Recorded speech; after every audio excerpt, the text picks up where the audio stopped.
All right, so in this video, I'm going to be walking you through how to create a folder, organize it, and add really helpful, hopefully helpful planning resources to that folder. So, step number one, I would recommend having today's agenda open in one tab so that you can click all of the links and kind of follow along on the guidelines that are in the agenda as we go along in the video. That way you don't have to type all of your own links into the search bar. You can just use the ones that are already provided for you there. All right, so the first link that you're going to want to open in a new tab might be helpful for you to have a little bit of a split screen going on here where you have the agenda document and another tab on the right hand side so that you can easily navigate back and forth. But you're going to want to follow that instruction to click on the Google Drive link, sign in if you haven't already signed in, and then you're ready to roll with creating a new folder. So to do that again, just to show you, you're going to click the plus button underneath Drive and click New Folder. And then you're going to name this new folder based on one of the classes that you want to start planning for using the district curriculum that you want to start creating planning resources for. So in this case, since this is one of the classes that I've taught before, I'm going to say this is United States History 2.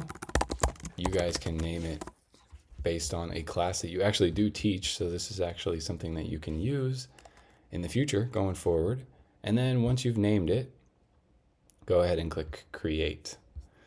Now that folder is created and it will appear in your Drive once you search for it using either the search bar here and entering in the exact name of the class that you just created, or by scrolling through your Google Drive here. And now if you have a lot of materials already and a lot of folders, that might take a while, so the search bar might be your best friend in that case.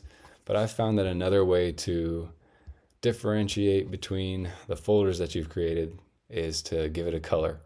So if you right click here and you click you go down to the drop down of organize, you can give it a color that you'll remember it by. So we'll make it blue for this case. All right, so now I have my folder created. It's going to be empty, and you'll see that when you click on it and go inside it, but there it is. So now we can skip down to the next couple of steps, and we're going to get into now moving a file from our Google Drive into the folder. Okay. So there's a couple of ways that you can add materials to your folder, but for the purposes of adding your curriculum document for your content area, you're going to want to go to the Office of Teaching and Learning, which is linked here. You're going to click on that link, and then, as the guide will show you, you're going to look on the left-hand side of the toolbar, and you're going to click on whatever content area it is that you are going to be planning this folder for. So if your class is, let's say, United States History 2, like the one I'm demoing, I'm going to go to Social Studies.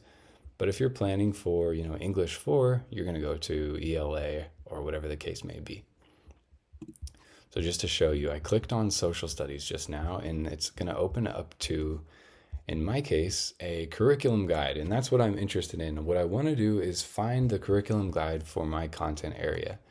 In ELA, I know it says something slightly different. You might see pacing guide, and your different content areas might have different names for these things, but for the purposes of this demo, I'm going to click on high school for my curriculum guide for social studies, and then I'm going to jump into the course curriculum and related resources. I'm going to keep clicking on that folder until I see a bunch of different options, and since the class I'm planning for is US 2, that is the folder that I'm looking for. And now I have finally arrived at the curriculum document. And I want to have this document readily accessible to me in my folder so I can use it to plan. And so, yep, sure enough, that is the one I'm looking for. And I'm going to just highlight both versions because I want to have it as a PDF and a Word just in case. And once I've highlighted it, I can right click both of those.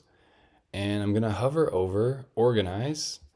And since they're not my own documents, I can't move them, but I am going to add a shortcut. And that shortcut is going to take me to probably a suggested location. And if you just did create that folder, it's going to probably suggest, hey, do you want to put this document in the folder you just created? If that's the case, then that's nice and convenient for you. You can double click it and that will automatically add those two planning documents to your folder. Let's just say that doesn't happen and you need to find it. You can go to all locations, go to My Drive, and you can scroll down until you see the folder that you just created. And in this case, there it is. That's the one I just made. It should show up as empty because we just created it. And I'm going to add its first two documents to it.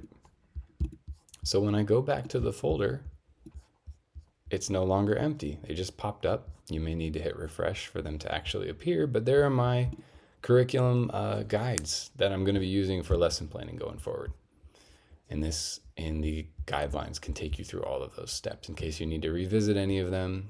And you can always replay the video or go back a little bit and play the video again to see how I did that.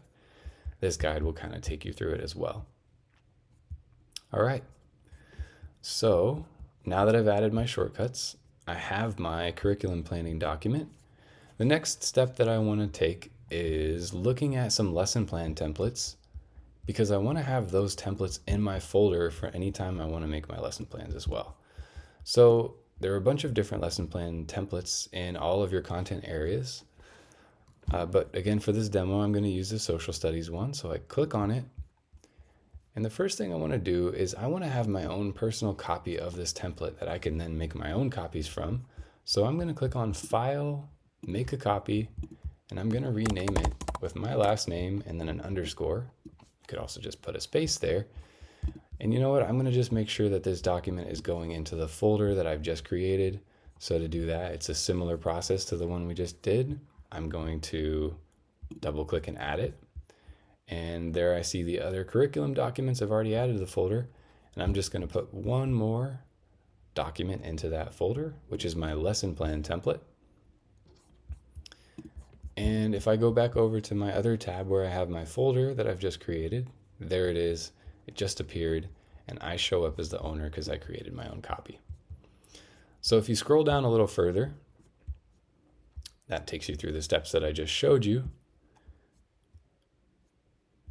You can see the next thing that I kind of want to call your attention to, which is sample lesson plans for your content area.